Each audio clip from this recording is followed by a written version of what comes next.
Thanks. Hello, everyone. Welcome to the session on the Concordat to support research integrity. This is going to be a panel discussion. We have representatives of the Concordat Signatories group. You'll see them on your screen before we put up the slides.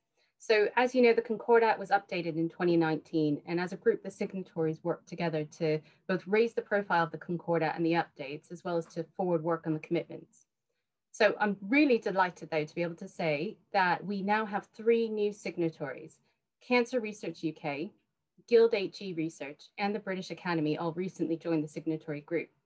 And we're very much looking forward to working with them. And we're very happy to say that we have Harriet Barnes here from the British Academy, who's able to give her perspective today as being a new member. So what are we going to do for the next hour? We want to use the time to update you on the work of the signatories and to hear perspectives from the organizations that are here today on how they are addressing research incentives in an effort to improve integrity. But I just want to say this isn't a done deal. This is something that's a work in progress for all of us. It's such an important area that we are very keen to share with you what we're doing and engage with you about what those next steps are. The way we've set it up is, like most panel discussions, we're going to hear from each speaker in turn, and then we'll have time to take your questions at the end. So I'm going to introduce myself and then the panel members, and then we'll make a start.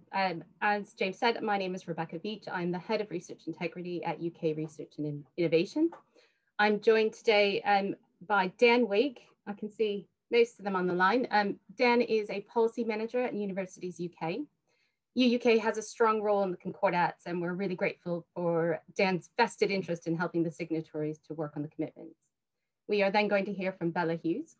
She's also at Universities UK, and she has been analysing the annual narrative statements that have been received in the past year, and she'll talk with us a bit about what she found.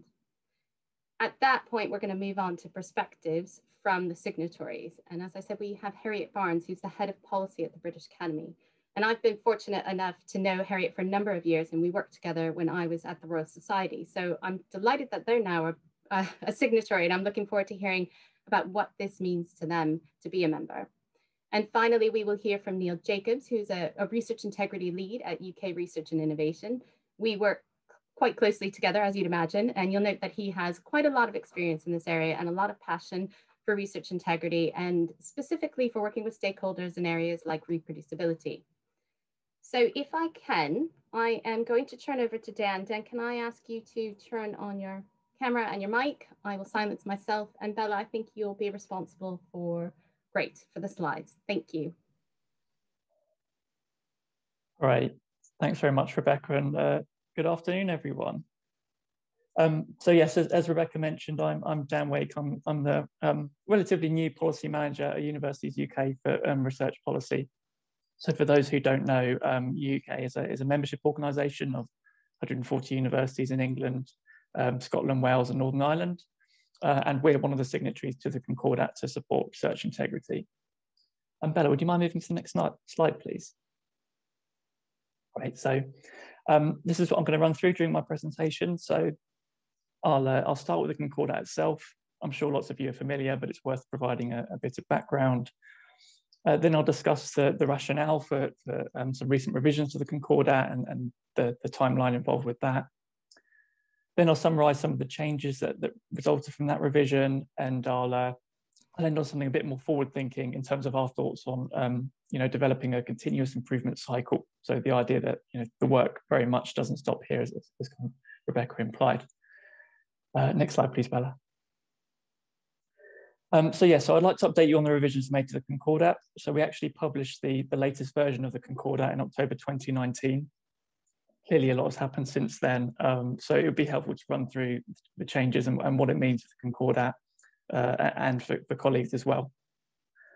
But as an overview, the commitments within the Concordat call on universities, research institutes and individual researchers to ensure that their work is underpinned by rigorous high standards, and the issue of research integrity, must be continually revisited. We need to make sure that its principles are understood and accepted, and that all the obligations and commitments around the Concordat are met.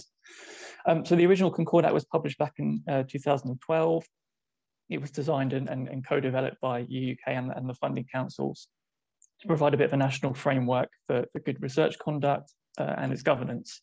So the idea was that although universities and research funders have long worked together to support and promote research integrity, the Concordat would provide a more effective mechanism to collaborate and demonstrate the high quality of research produced in the UK and also the integrity of researchers.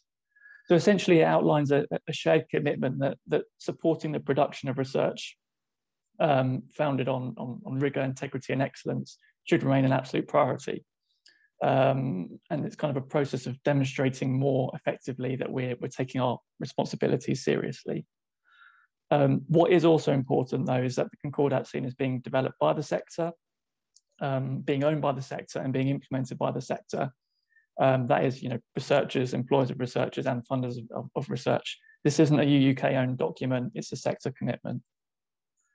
There are 5 commitments in the Concordat that the signatories were and are committed to.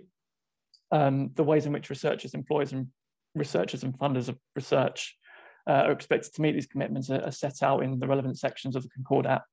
But these are kind of the main principles that underlie all of those. So the first is maintaining the highest standards of rigor and integrity in all aspects of research. The second is ensuring that research is conducted according to appropriate ethical, legal and professional frameworks, obligations and standards.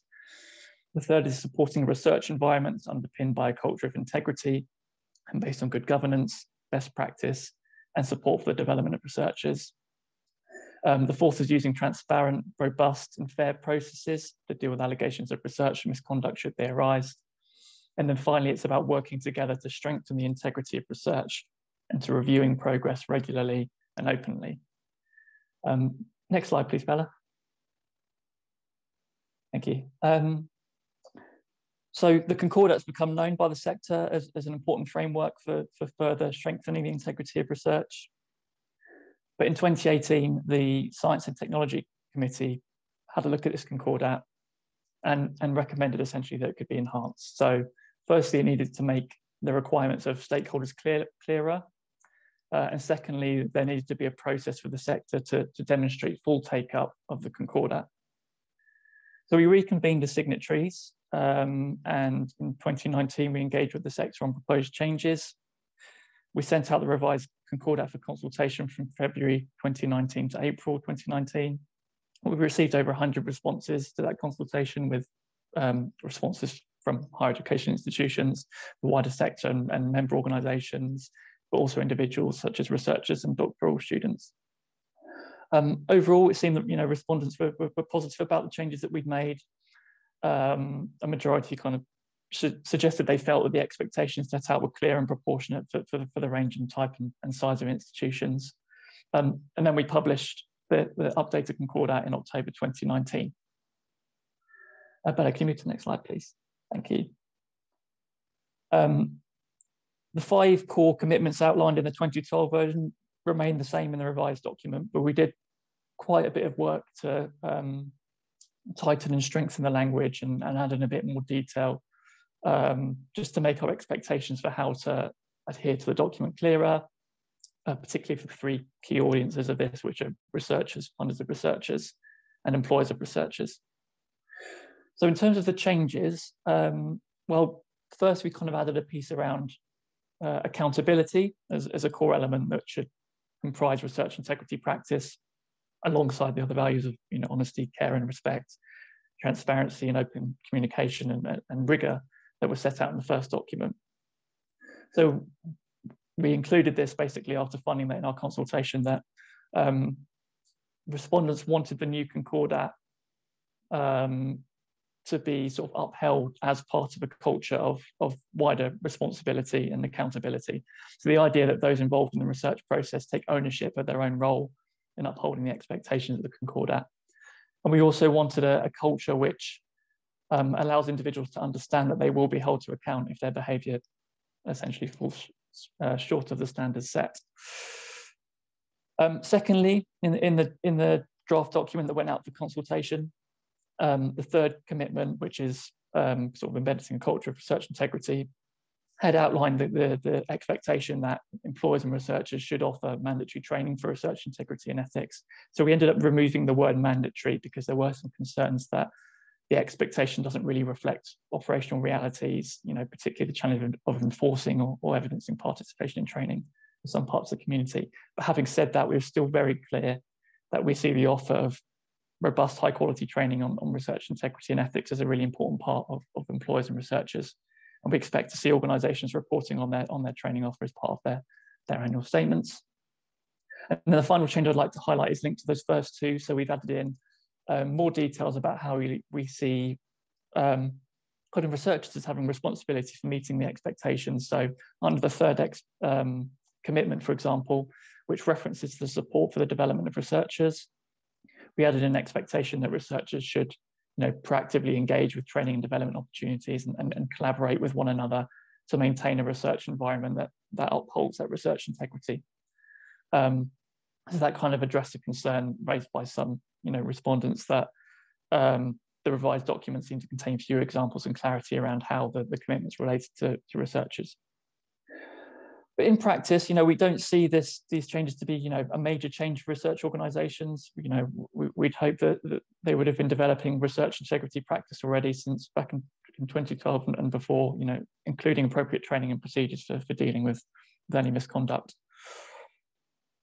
We felt there needed to be a period of implementation for these changes. So our original target was for employers and researchers to be able to demonstrate their commitment to the new Concordat 12 months since publication of the revised version, so October last year. Clearly, the external environment has maybe caused some disruptions to this, but what we do want to see is that employers firstly identify and name first point of contact for anyone wanting more information on matters of research integrity, kind of ensuring that contact details for this person are kept up to date and are publicly available. We also want to see employers provide a names point of contact or recognise at least a third party to act as a confidential liaison for whistleblowers or any other person wishing to raise concerns about the integrity of research being conducted in their organisations. And then also we ask that employers publish an annual statement on how they're meeting the requirements of the revised Concordat. So this statement would include a summary of actions and activities, processes for dealing with misconduct, any investigations of how this has occurred and kind of any lessons learned from these, but also a statement on how the institution creates an environment that makes colleagues comfortable to support the instances of misconduct, and Bella's going to talk about some of those annual statements a bit later. Next slide, please, Bella. So it's really important that we keep this momentum going. We've published the Concordat, but we need to keep this going. So as the Concordat itself outlines, public trust in research is essential. We need to secure public participation in research, maintain public support for the funding of research, and make sure that research findings are mobilised as effectively as possible.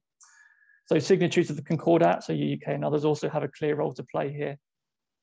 We're committing to organise an annual research integrity forum, which we hope will promote the Concordat and kind of facilitate a national conversation about best practice, which is what this session represents. We're really grateful for UKRIO for opportunities like today, which help to support and enhance implementation. And we're also committed to ongoing sort of monitoring of the takeover of the Concordat too.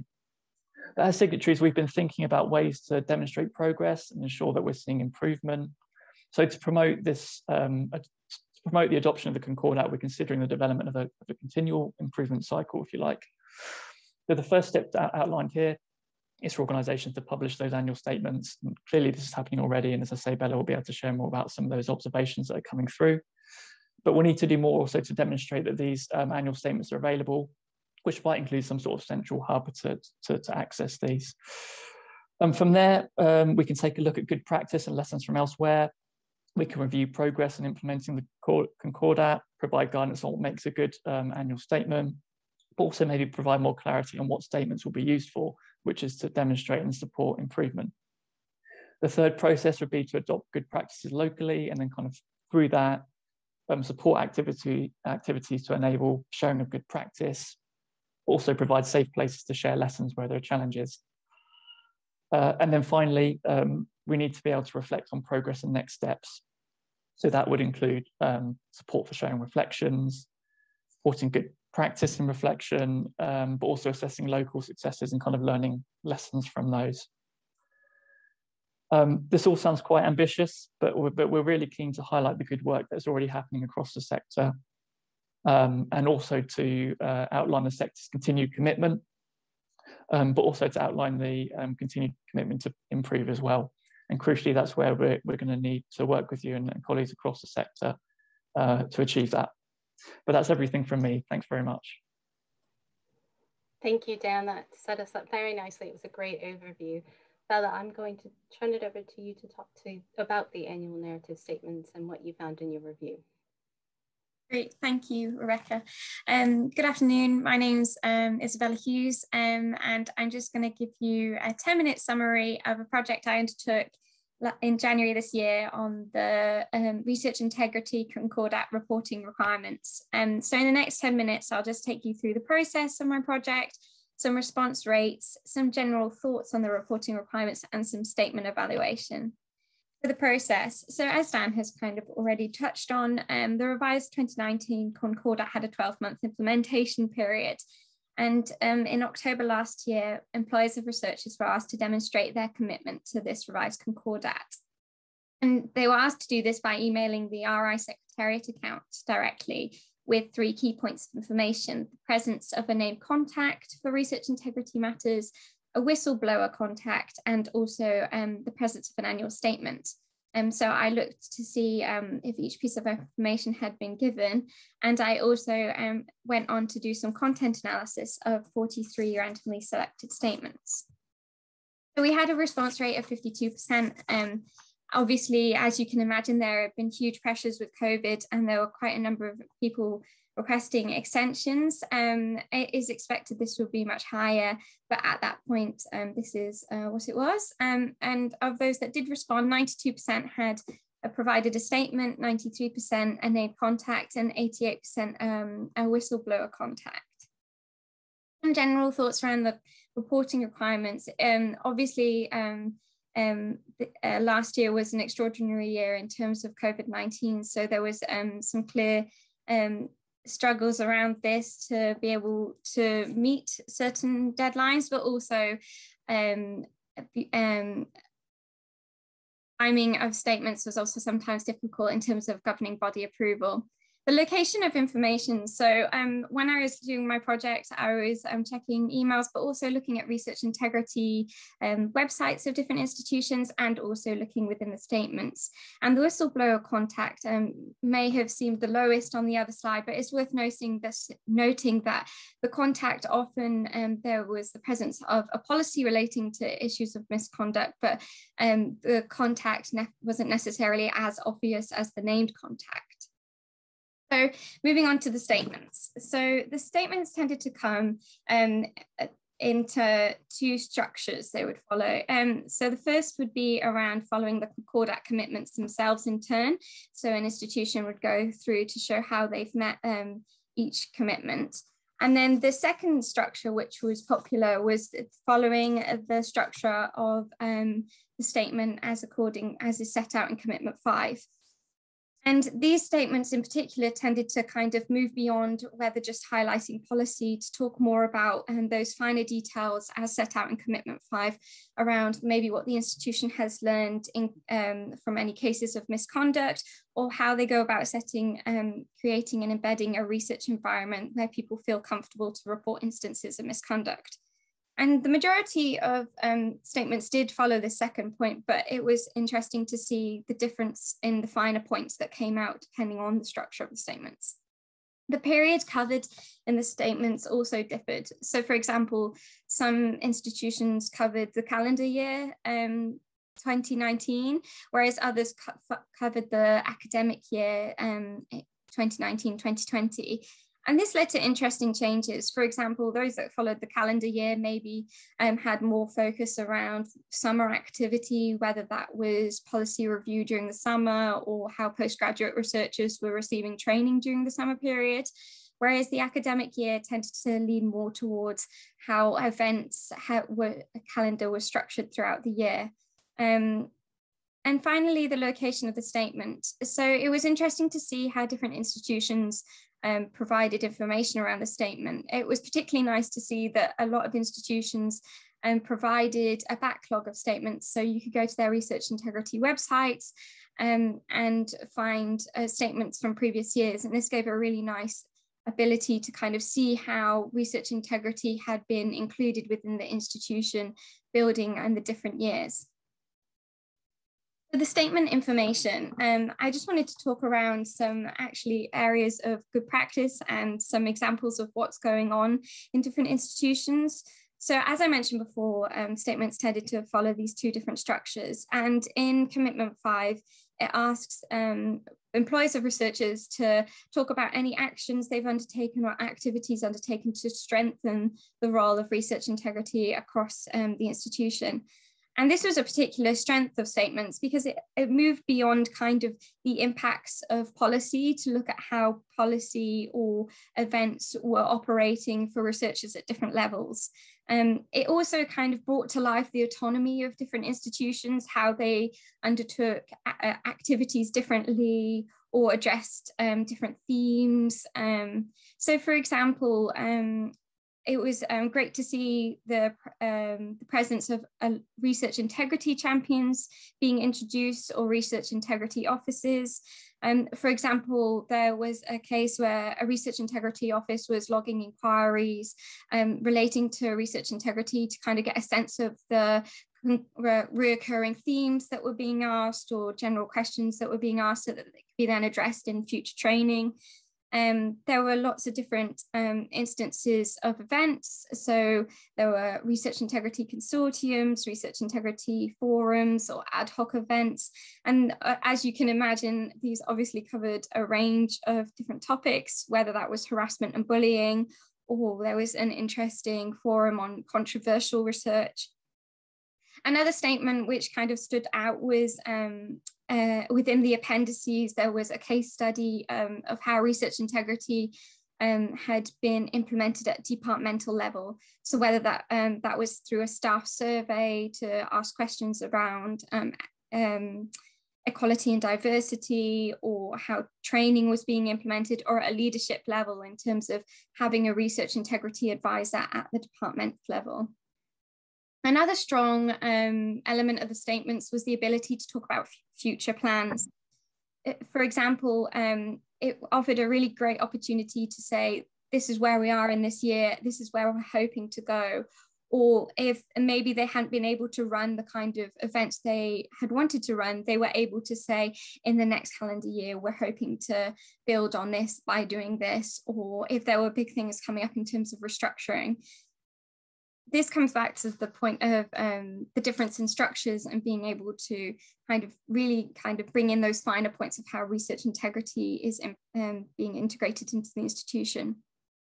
The other thing that was included in statements was a lot of information regarding training and how institutions or employers of researchers went about reporting this greatly differed.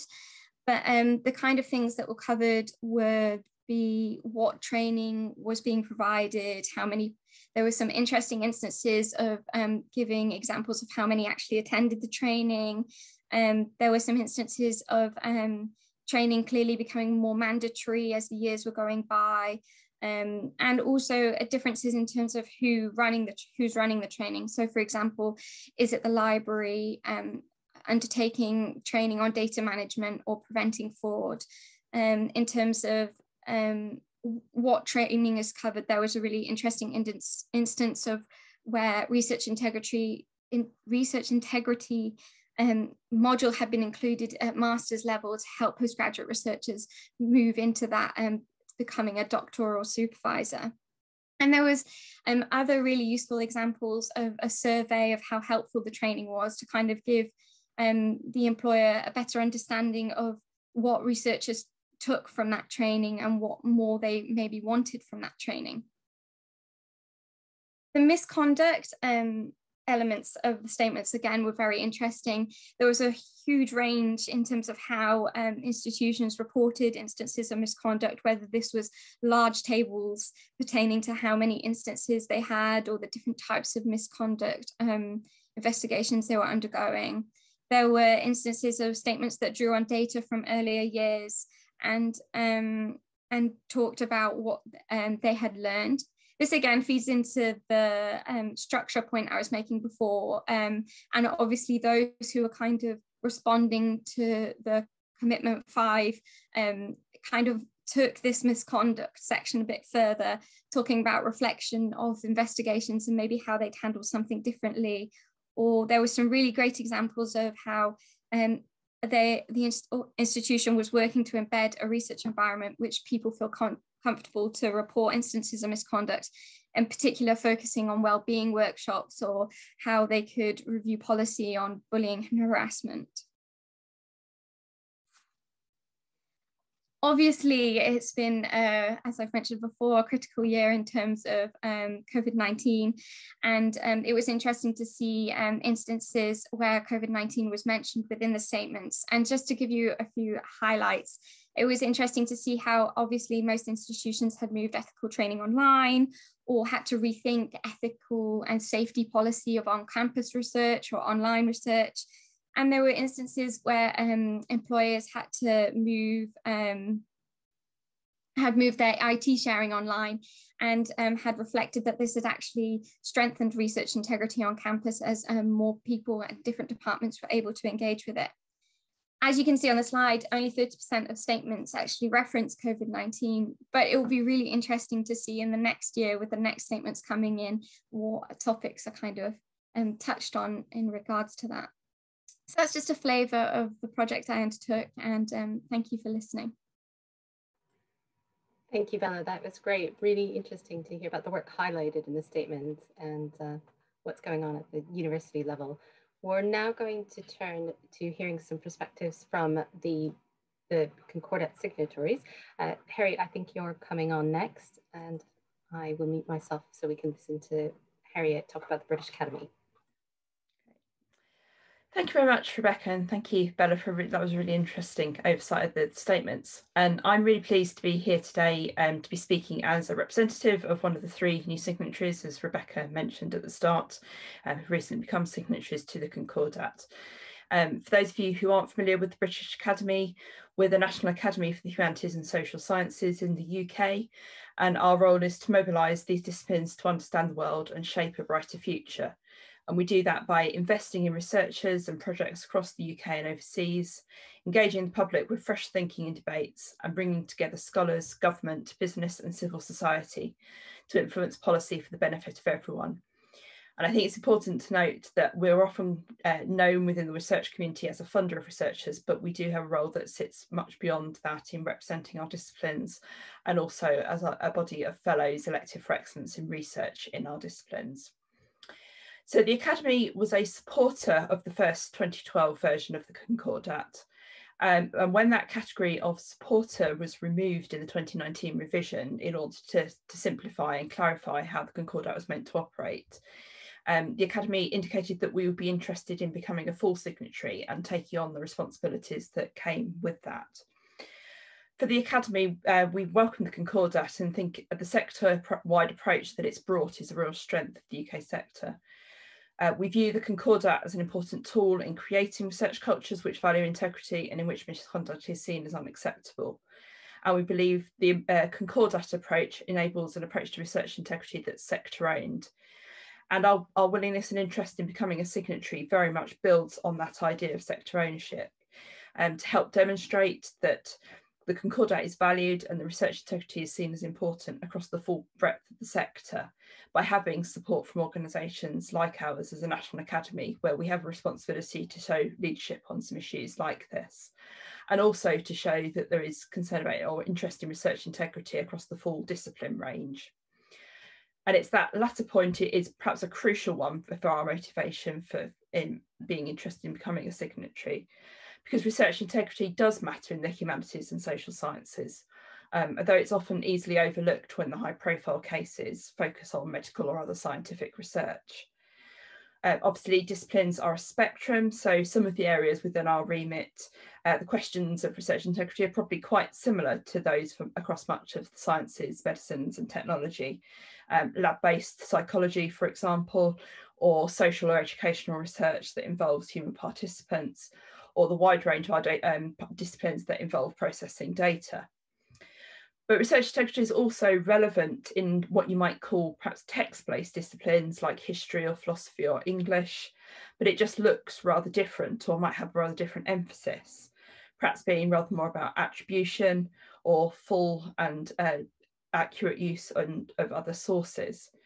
And then we perhaps see at the extremes disciplines like archaeology and anthropology, where the very nature of how research is done in those disciplines is about destroying the evidence in practice.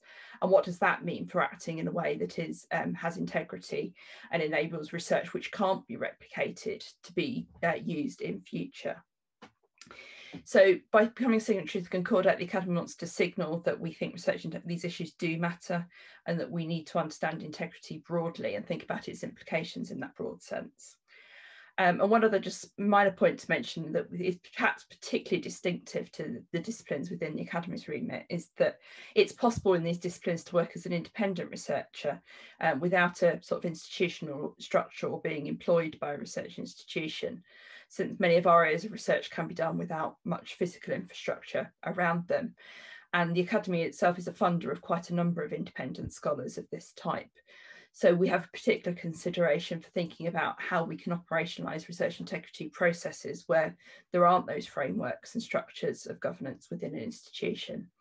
And taking that on slightly further, there's also questions about how those things operate in smaller institutions, which is why we're really pleased that Guild HE has also become a signatory to the Concordat, as they represent those smaller institutions, which have a different set of challenges in dealing with integrity. And then the Concordat approach is also really important to us as a small funder. We don't have massive amounts of funding, certainly compared to, for example, UK Research and Innovation. By becoming a signatory to the Concordat, we can bring that perspective of being a relatively small funder, but we also don't have capacity ourselves to do great amounts in this space individually.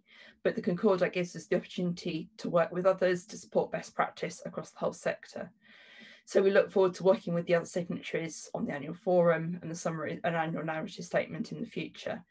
And we believe we can help to ensure that these draw on input from a wider range of stakeholders to generally reflect the progress in improving practice on research integrity across the whole community.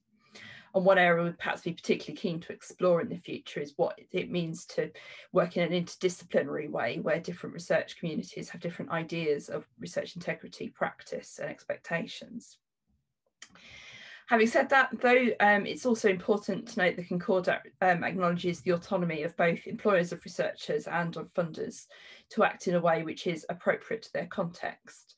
The funders in the UK are all distinct, and we think that diversity is a real strength of the UK system because it enables us to fund research in different ways, have funding come from different sources. But that does mean that we all have different masters to serve and different ways of being accountable, and we all operate in different ways. So perhaps there is only so far we can go in streamlining our requirements to reduce duplication and inconsistency. But nevertheless, we're very keen to explore with the other signatories, the other funding signatories, how far we can go in that respect and what potential there is for reducing burden on institutions and employers, on researchers, and also on ourselves as funders. So I've touched on ways in which the Academy is keen to demonstrate that we're committed to this Concordat as a funder and both as a funder for catalysing, as a forum for catalysing discussion about what research integrity means in our disciplines. Though we know there's more that we, the Academy, can do in both these spaces specifically. But for our fellowship too, which is the third leg of our triumvirate stall as what we do as an Academy, we have codified in our regulations that bound our fellows that they have to take a commitment to the highest standards of research and scholarly conduct, and that should be guided by the UKRIO Code of Practice. And just to conclude, I think that probably embodies for us the core of what we feel we should be doing to move forward in creating positive research environments which embed research integrity. Because in the end, it does come down to those actions and behaviours of individuals, the individual researchers. And as a signatory, it's important for us that we make sure we're doing what we can to enable all the researchers within our wider community to fulfil that responsibility. And we're very conscious that we're probably only on the first step of that journey, and we're keen to be taking that forward, working with the other signatories. Thank you very much. Thank you, Harriet. That was really, really interesting to hear your perspective. I'm now going to invite Neil to turn on his camera, and Neil will give the final perspective before we move on to the last section of this, which will be the Q&A. That's great. Thank you very much. And yes, I agree with Harriet. We are all on a journey here, and it's great that we have the Concordat as a mechanism to work together on that. So I'm going to say a few words, a little bit about what UKRI is doing to implement its commitments under the Concordat, thinking in particular about commitments to work together with employers to embed a positive research culture, to set clear expectations, and to review the things that we do with respect to their effects on incentives in the system, for example. All of those are clearly set out as commitments under the Concordat. Next slide, please, Bella.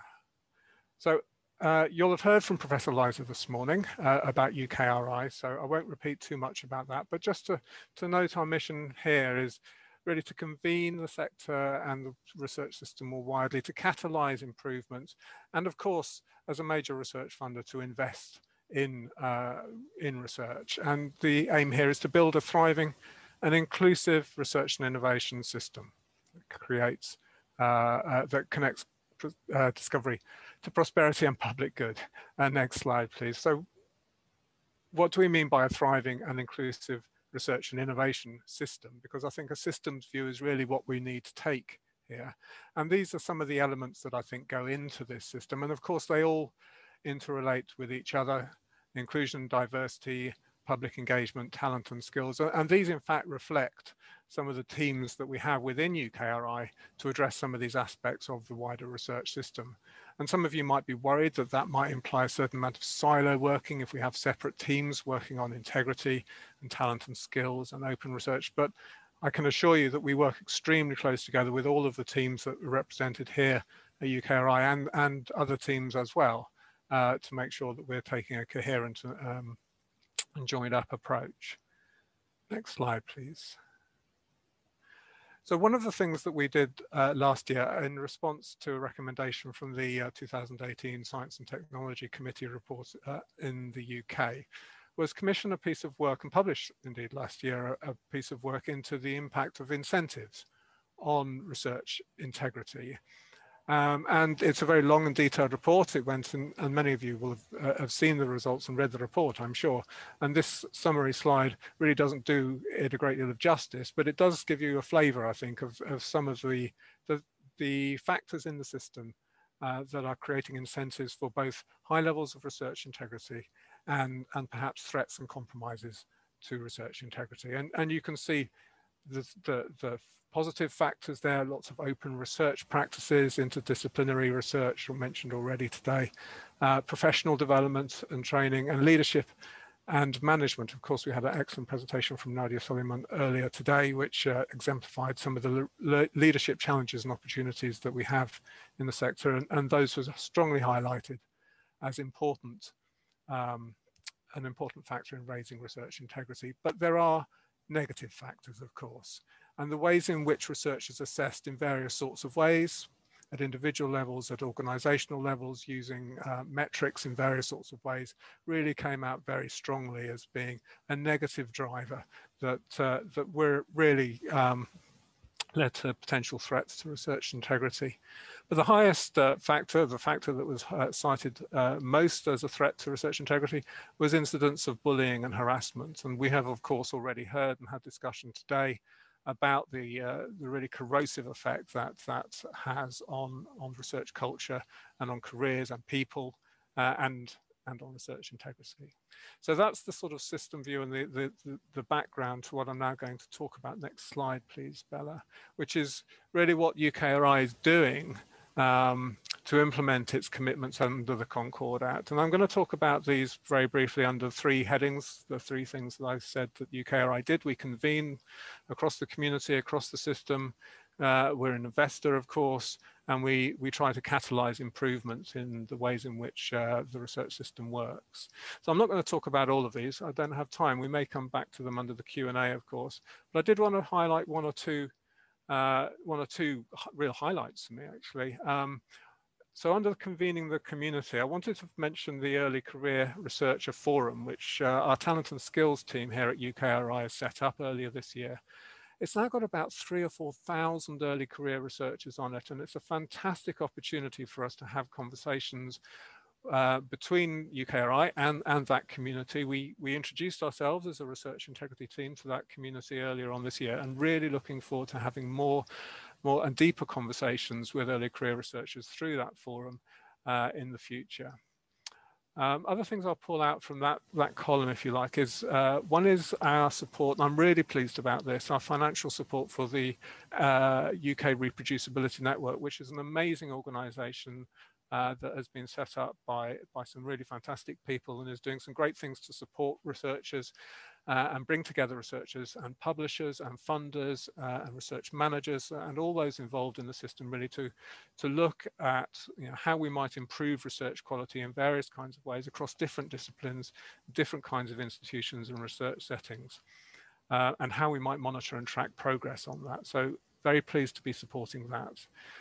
The other thing I'll quite quickly highlight here is at the bottom there, workshops on priorities in research integrity. We very much hope, we haven't started these, but we very much hope over the course of the rest of this year to be convening some really focused workshops on some of the priorities that we might need to address, we as funders, we as Concordat signatories and others might need to really pay attention to in the near term with respect to research integrity. So we're currently planning those and I hope more information will come out of those very soon.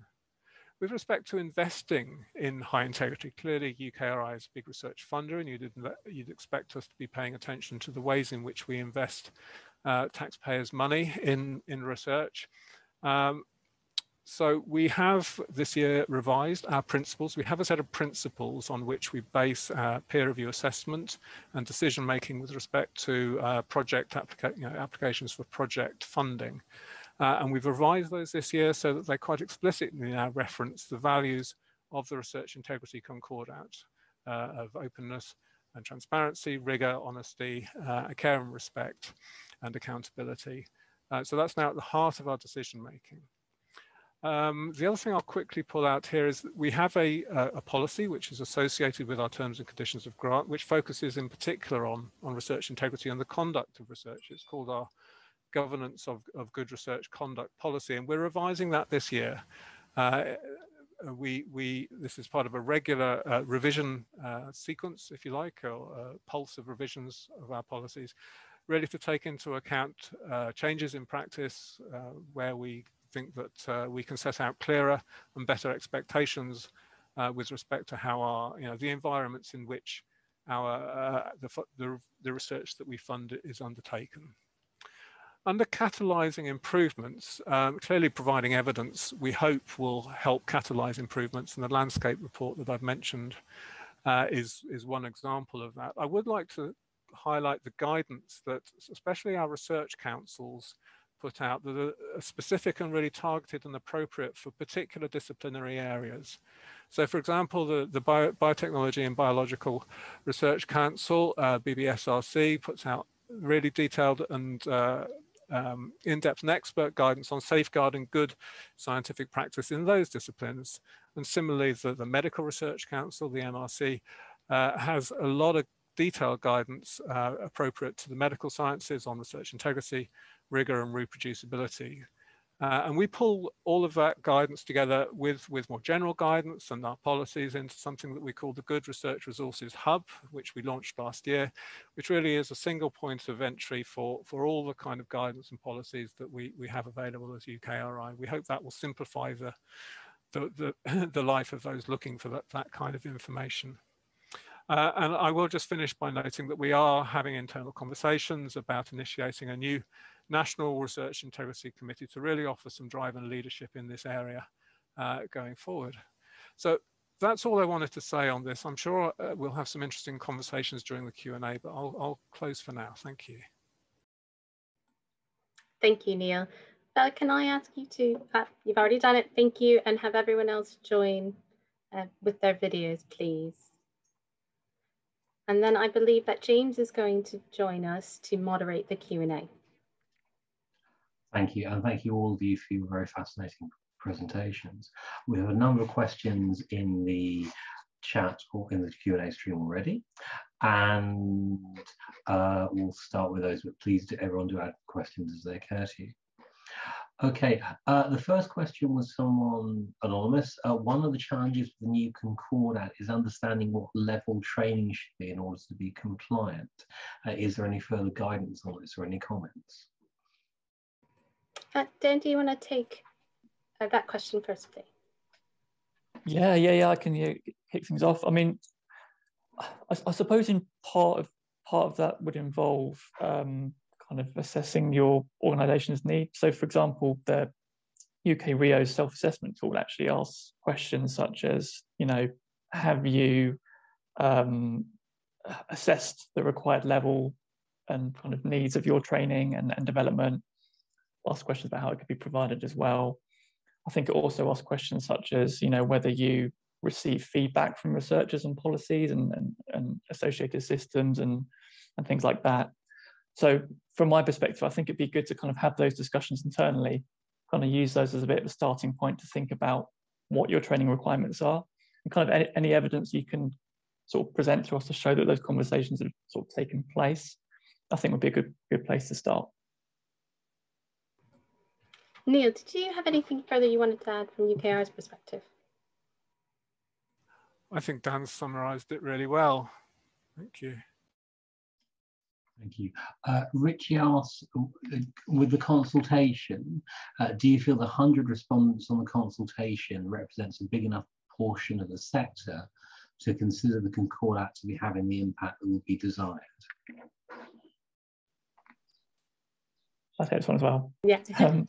Sure. I mean, we had good representation from universities. I think it's fair to say that probably less so of the wider research community, and it's certainly something, you know, that we would have liked more responses on it.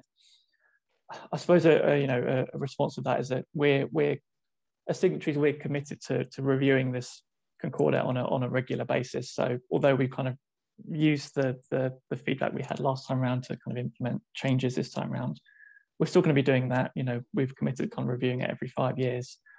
So, you know, we probably have more we can do as signatories to make sure that we're kind of broadening our engagement with stakeholders, making sure that they do engage when we do consult on kind of changes to the Concordat, and just kind of making sure we're making sure that we're kind of utilising our roles as kind of the sector kind of owners of this Concordat, and just making sure we're promoting its implementation. Events like these are really helpful in that regard for kind of convening discussions and kind of making sure that people are aware of it, so that next time around when we do consult in future, that we can kind of build up that response base. So probably we would have liked more, but you know, there's definitely more that we can do, and as I say, it's very much an evolving document, and so we'll just have to bear that in mind for future iterations, I guess. Thank you very much. Natasha asks, when will the Research Integrity Forum be live, which I think is, you know, when it's next going to be a kind of standalone event, and how can institutions and individuals get involved in that? I think, Dan, this is all coming to you really, but that really is, it's something for the signatories all to decide together, but obviously this year was quite difficult to do something different, but it goes back to your point, Dan, unless, I don't know if you want to elaborate on that, but you know, we want to keep working and engaging with everyone across the sector and finding opportunities to do that much more than just once a year, but hopefully we'll be in a different environment next year and we can look at doing this potentially in a different way. Is there anything else you wanted to add, Dan? I think that's right, Rebecca. I mean, we're really grateful to have opportunities like today to be able to, you know, to promote it, but I think things have been disrupted a little bit for us, but I think, you know, hopefully moving forward next year we'll be able to have something that's kind of a bit more broader and dedicated towards the Concordat, and we'll be able to kind of share different experiences there and things like that. As Rebecca mentioned as well, that's not the only thing we want to do. We want to, you know, commit to having sort of wider engagement as well. So, and I think part of that question as well was how to get involved, and I think we'd welcome as much involvement as people would like. So, you know, we'll be happy to kind of share, keep you updated on how that all develops, and then if you would like to participate, whether it's as a speaker to share your experiences, or as an attendee, kind of whatever, you know, we'd kind of welcome all sorts of engagement there. So yeah. Thank you. Andrew asks, from the work done by Isabella, are there plans to provide a template for future reports, annual research integrity statements, that is? Shall I answer this as well? Yeah, I'll give it a go. We have, to be honest with you, we haven't you know, taken discussions that far yet. I think Bella's work was excellent, and it's a really good starting point for us. I think there's more that we can do to kind of assess the wider take up. As Bella mentioned, as part of the analysis for this, it's a very specific sort of set of statements that we kind of looked at. I think we need to understand the broader picture and the broader challenges first before coming up with solutions like that.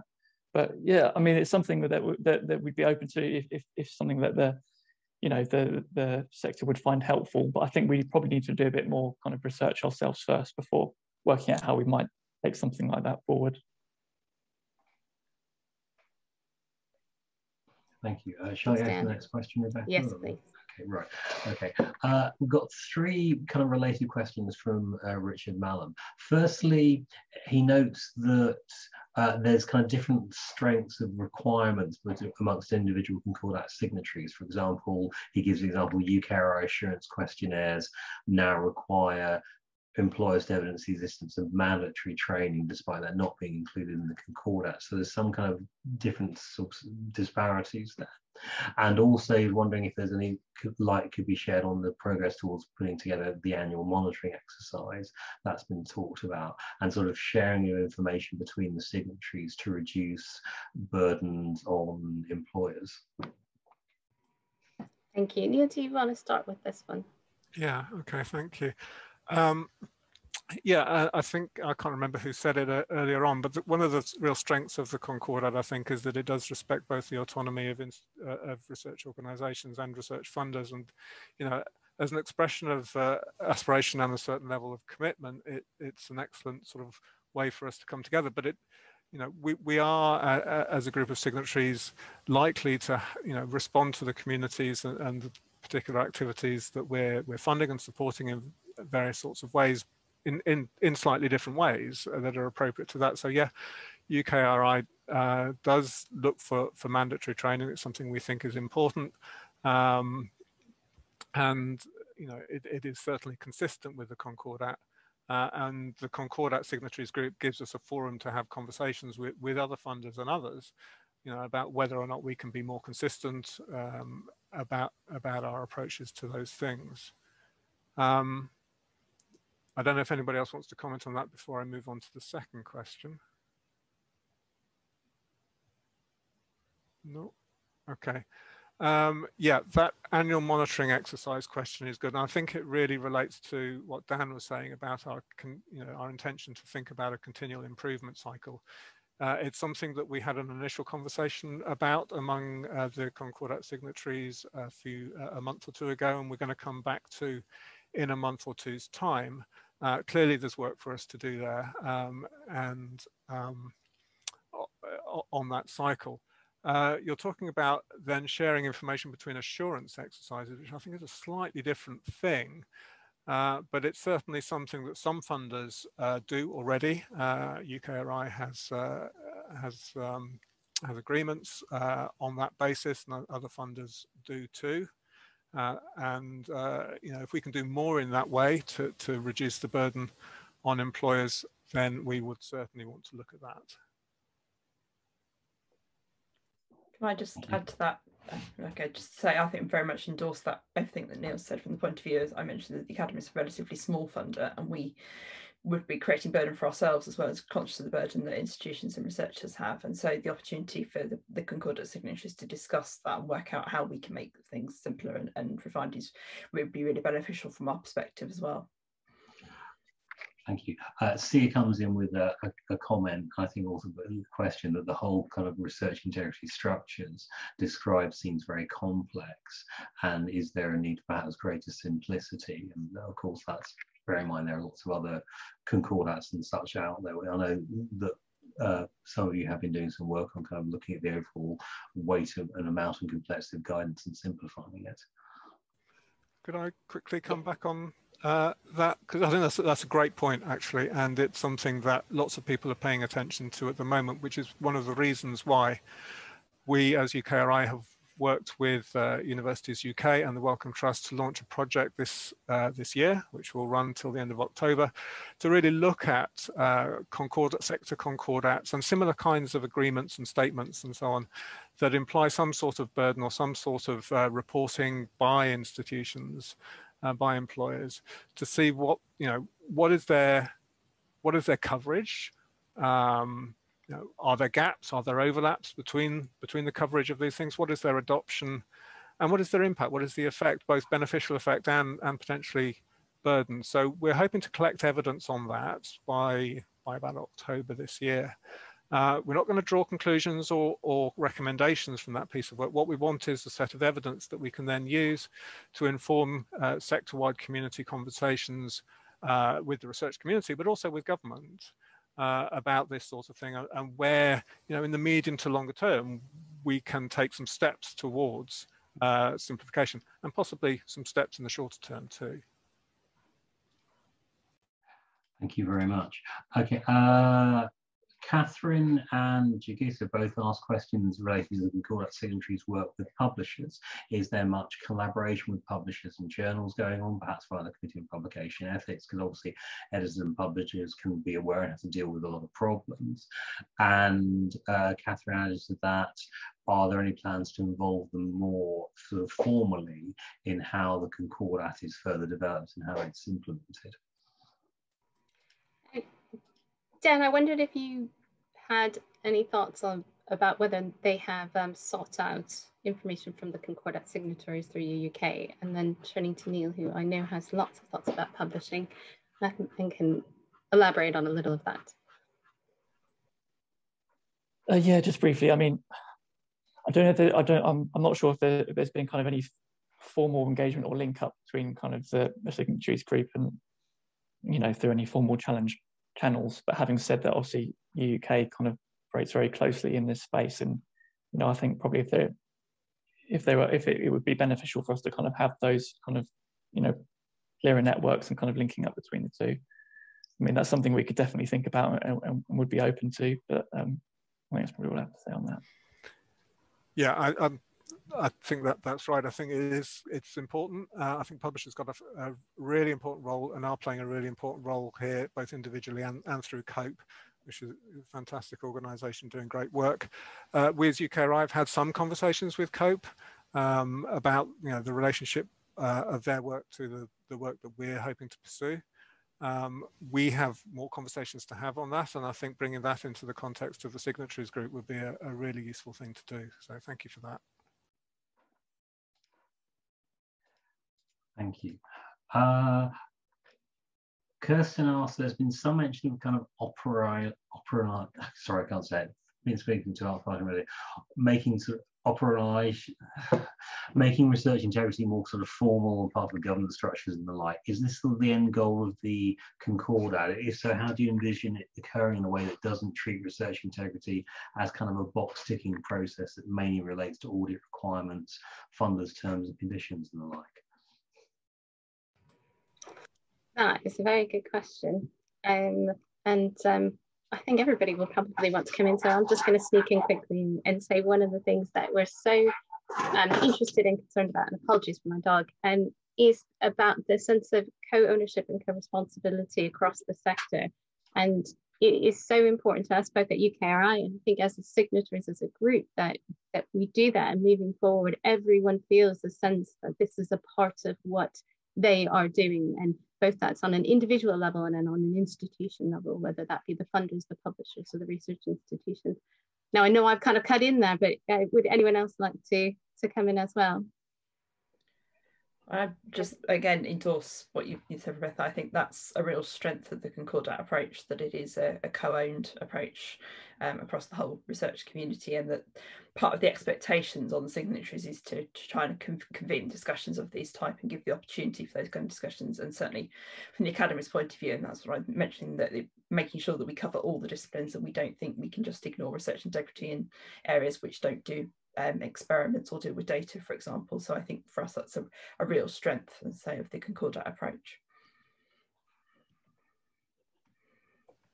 Yeah, I mean, just to, sorry, Dan, were you going to come in?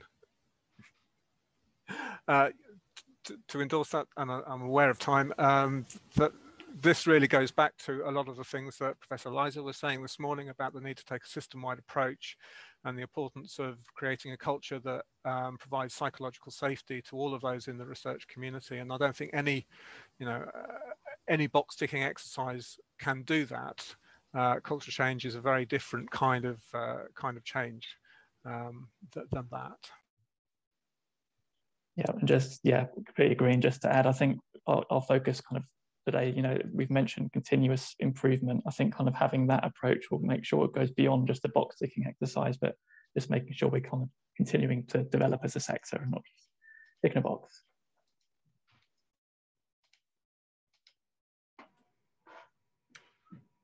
Did anyone else want to comment or?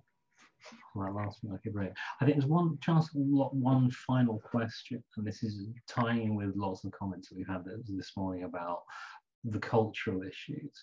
That many research culture surveys have established that there are underlying drivers from kind of what are often called wicked problems, power dynamics in academia, the incentives that Neil mentioned, and based, and this is something we encountered ourselves when we and VETA and other bodies did the incentive study last year. So there'll be kind of some easy wins and things that can move quickly, and both Ottoline and Tanita in the morning talked about that. Also kind of more long-term work. What are kind of, if each of you what is kind of, a big challenge and a big opportunity that each of you see to address these kind of deeper fundamental problems, to look at the systemic side of things? It's kind of a question to you all, but a chance to round off the discussion. And who would like to start? Okay, well, I'll kick off then.